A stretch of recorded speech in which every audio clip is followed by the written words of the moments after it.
రాష్ట్రం సుభిక్షంగా ఉండాలని అమ్మవారిని కోరుకున్నానని తెలిపారు మంత్రి వివేక్ వెంకటస్వామి. హైదరాబాద్ ట్రూప్ బజార్లో జరిగిన అమ్మవారి నవరాత్రి ఉత్సవాల్లో పాల్గొన్నారు. ప్రతి ఏడాది అమ్మవారి ఆశీర్వాదం తీసుకుంటామన్నారు మంత్రి వివేక్. 18 ఏళ్లుగా నవరాత్రి ఉత్సవాలు చేస్తూ అన్నదానం చేస్తున్న Troop Bazar cultural and social welfare association ప్రతినిధులను అభినందించారు మంత్రి వివేక్ వెంకటస్వామి.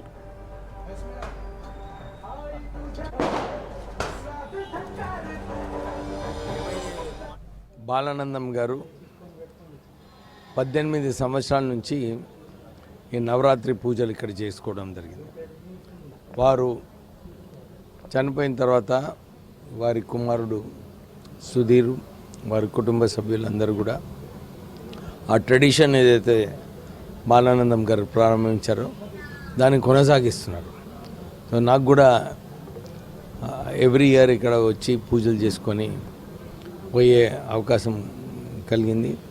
సో వారి కుటుంబ సభ్యులకి అందరు కూడా నవరాత్రుల టైంలో అందరూ కూడా తెలంగాణ ప్రజలందరూ కూడా ఈ ఫెస్టివల్ని ఏదైతే రావణాసుని ఈవిల్ అంటే దురదృష్ట ఆలోచనలు ఏది కూడా ఉండొద్దు, అందు గురించి మంచిగా ఆలోచించాలి, మంచిగా పనిచేయాలని చెప్పి ఏదైతే దసరా ఫెస్టివల్ మనకు నేర్పిస్తుందో మనం అందరం కూడా దాన్ని పాటించి ముందుకు వెళ్ళాలని చెప్పి మనం కోరుతూ ప్రత్యేకంగా సుధీర్ వాళ్ళ కుటుంబ సభ్యులకు అందరికీ కూడా